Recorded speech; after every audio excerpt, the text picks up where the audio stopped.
दुसरीकडे कोणतीही शस्त्रसंधी लागू झालेली नाही असं म्हणत इराणनं ट्रम्प यांचा दावा फेटाळून लावलाय। शस्त्रसंधीवर सहमती झाली नाही असा दावा इराणनं केलेला आहे। इराणचे परराष्ट्र मंत्र्यांनी ट्रम्प यांचा दावा फेटाळलाय। तसंच इराणी मीडियानं सुद्धा शस्त्रसंधी झाली नाही असा दावा केलाय।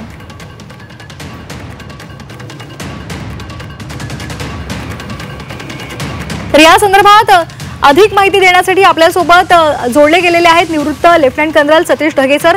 आपलं झी24 तासवर स्वागत आहे।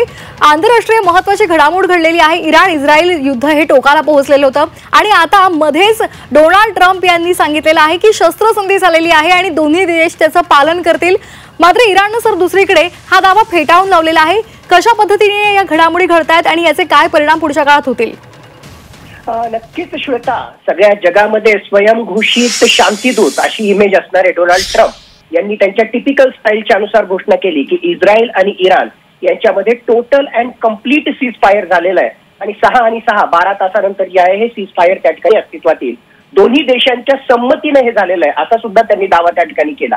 पण मुळातच त्याच्या काही तासानंतरच जसं तुम्ही आता सांगितलं की इराणच्या परराष्ट्र मंत्र्यांनी काही महत्त्वाचं विधान केलं। सगळ्यात पहिल्यांदा त्यांनी तर जे आहे अशा प्रकारची सीज फायर झाल्याचा दावा जो आहे तो फेटाळलेला आहे। पण त्याच्या पुढचं सेंटेन्स जे ते खूप महत्त्वाचं आहे, जे ते त्या ठिकाणी म्हणतात की जर इस्रायलनं आणि अमेरिकेनं अशा प्रकारचे आमच्या विरुद्ध हल्ले करणं थांबवलं तर आम्ही सुद्धा जे आहे या युद्धाला लांबवू इच्छित नाही। म्हणजेच खऱ्या अर्थानं आज घडीला अशी परिस्थिती आहे की आता दुसऱ्या आठवड्यामध्ये म्हणजे 12 दिवस झालेले आहेत या सगळ्या संघर्षाला सुरुवात होऊन आणि इराणकडे सुद्धा जे आहे तेवढ्या मोठ्या प्रमाणावर शस्त्रास्त्र नाहीयेत। इराण एकटा पडलेला आहे, ना कुठलं अरब राष्ट्र ना चायना किंवा रशिया लिप सर्व्हिसिंगच्या पलीकडे जे आहे त्यांच्या मदतीला आलं नाही। म्हणून फार काळ जे आहे युद्ध त्यांना चालू ठेवता येणार नाही। त्यांना सुद्धा जे आहे या युद्ध स्थगितीची गरज त्या ठिकाणी आहे। पण ज्या प्रकारचं प्रोजेक्शन केलं जात आहे, ज्या नाट्यमुळे घडामोडी त्या ठिकाणी घडतायत त्यांच्याकडे लक्ष देणं खूप महत्त्वाचं आहे श्वेता। एक तुम्ही लक्षात घ्या, कालच्या रात्री जे आहे एक प्रकारे हल्ला इराणकडून जे आहे पश्चिम आशियामधल्या अमेरिकेच्या सर्वात मोठ्या मिलिटरी स्टेशन कतरमध्ये त्या ठिकाणी होतो आणि त्या ठिकाणी इराण असा दावा करतो की जेवढ्या मिसाईल अमेरिकेनं आमच्या न्यूक्लिअर साइट्सवर दागल्या होत्या तेवढ्याच मिसाईल आम्ही जे आहे अमेरिकेच्या या सर्वात मोठ्या मिलिटरी बेस कतरमधल्या मिलिटरी बेसवर त्या ठिकाणी दागलेल्या आहेत। म्हणजे एक प्रकारे असं प्रोजेक्शन इराणनं करण्याचा प्रयत्न केला की जशाच तसं उत्तर देण्यासाठी आम्ही समर्थ आहोत। दुसऱ्या बाजूला अमेरिकेनं असा दावा केला की इराणनं जो हा हल्ला केला it was a too weak response, खूपच जे आहे कमकुवत अशा प्रकारची ऍक्शन इराणनं त्या ठिकाणी घेतली। म्हणजे अमेरिका सुद्धा अशा प्रकारचं प्रोजेक्शन करतोय की आमचं कुठलंही त्या ठिकाणी नुकसान झालं नाही। आणि त्या घटनेनंतर डोनाल्ड ट्रम्प यांचं हे अशा प्रकारचं विधान येणं म्हणजे कुठेतरी जे आहे मनामध्ये शंका येते की तू मारल्यासारखं कर, मी रडल्यासारखं करतो आणि बॅक चॅनल डिप्लोमसीच्या माध्यमातून हा पुढचा टप्पा आपल्या समोर त्या ठिकाणी येतोय। जोपर्यंत इस्रायल आणि इराण याला अधिकृतरित्या मान्यता देत नाही तोपर्यंत जे आहे डोनाल्ड ट्रम्प यांच्या दाव्यामध्ये जे आहे अजूनही आपण त्याला सिरियसली किंवा एक प्रकारे जे आहे त्याला पूर्णतः आपण सत्य मानायला नको। अमेरिकेचा हा एक प्रकारचा प्रोजेक्शनचा पार्ट त्या ठिकाणी आहे। पण खरं सत्य असं आहे की अमेरिका आणि इस्रायल यांच्या सामरिक सामर्थ्यासमोर इराणचं सामरिक सामर्थ्य जे आहे ते कुठेतरी तोकडं पडतं। इराण एकटा पडलेला आहे। म्हणून आज नाही तर उद्या या युद्धाला स्वल्पविराम लावणं हा पर्यायच फक्त इराण समोर उपलब्ध आहे। म्हणून जर अशा प्रकारची घटना जर घडत असेल तर पश्चिम आशियासाठी आणि एकूणच जगासाठी चांगलंच आहे। अगदी सर, आणखी एक महत्त्वाचा मुद्दा तुम्ही आता मांडलेला आहे तो म्हणजे इराण कुठेतरी एकटा पडलाय का अशी सध्या स्थिती निर्माण झालेली आहे। तर दुसरीकडे अमेरिकेने या संदर्भात आता हस्तक्षेप केलेला होता, इराणवर हल्ले केले होते आणि आता त्यांनी स्वतःच शस्त्रसंधीचं सुद्धा त्यांनी घोषणा केलेली आहे। आगामी काळात जर इराण थांबला नाही आणि इराणनं या सर्व गोष्टी सुरूच ठेवल्या, हल्ले सुरूच ठेवले तर मग अमेरिका भविष्यामध्ये काय पावलं उचलेल? तसंच ज्या पद्धतीने कतारमध्ये जे हल्ले केलेले त्यानंतर तिथले जे आखाती देश आहेत त्यांनी सुद्धा तशीच भूमिका घेतलेली आहे की जर आमच्यावर हल्ला झाला तर आम्ही सुद्धा त्याला प्रत्युत्तर देऊ। त्यामुळे कुठेतरी भविष्य काळामध्ये इराणनं जर हल्ले सुरू ठेवले तर कुठेतरी परिस्थिती आणखी चिघळेल।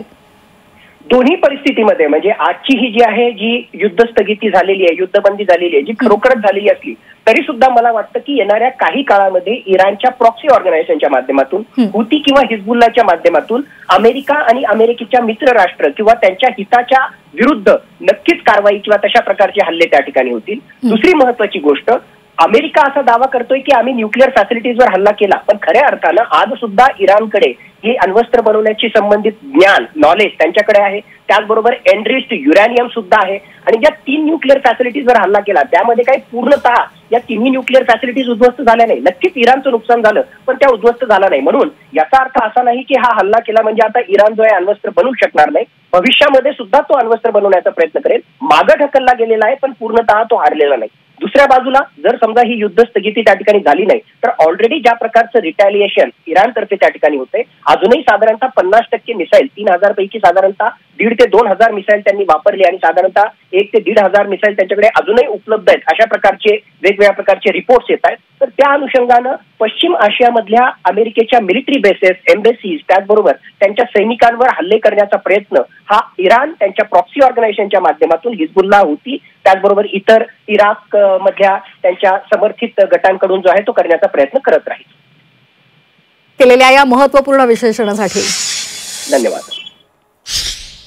तर या शस्त्रसंधी संदर्भात झी मीडियाचे प्रतिनिधी ब्रिजेश तिवारी यांनी घेतलेला आढावा पाहूयात.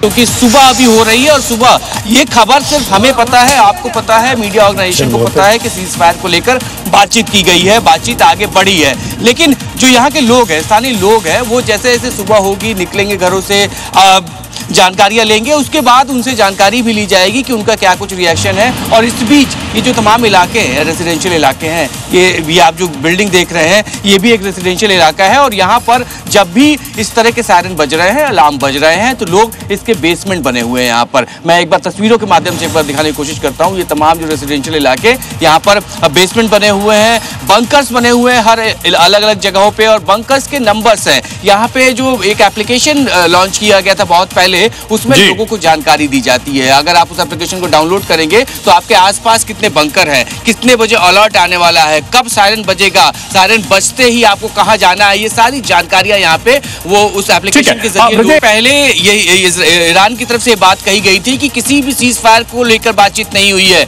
हम सीज फायर के लिए तैयार नहीं है, यही बात कही गई. और उसके बाद अब थोड़ी देर बाद ये बात अगर कही जा रही है कि हम 4 बजे तक लड़े हैं. 4 बजे जो अब मैं चूंकि ग्राउंड पे हूँ, और ग्राउंड पे इजराइल में किसी भी तरह के किसी भी सायरन की आवाज, किसी भी मिसाइल की आवाज यहाँ पर नहीं सुनाई दी.